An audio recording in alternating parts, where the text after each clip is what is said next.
This video is going to show you how to find a background image for your environment for your digital photography unit.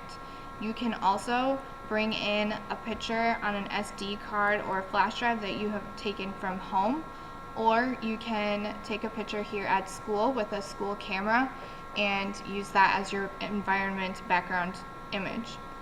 For the Google search, you are going to want to be very specific, so I'm going to type in New York Public Library, and then I need to go to the get rid of this.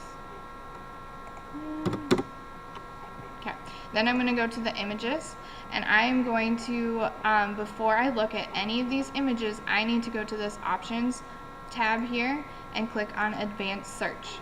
The first thing you are going to do is change the size to larger than 2 megapixels, and then you are going to change the usage rights to free to share, use, or modify.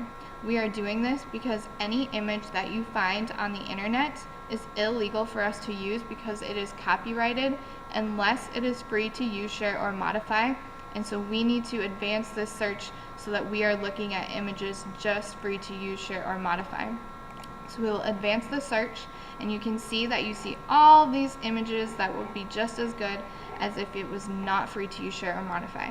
So I'm going to click on an image that I think I can see myself and my sculpture being in that environment, and I am going to view the image.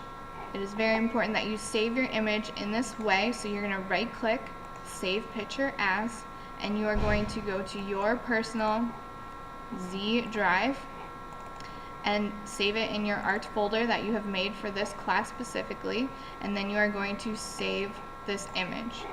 After you save the image, we also need to cite our image in order to make it legal, so we need to go to easybib.com in order to cite it, and you are going to click on all 59 options and go right to the photograph tab here, where it will bring up the photo, how to cite a photo.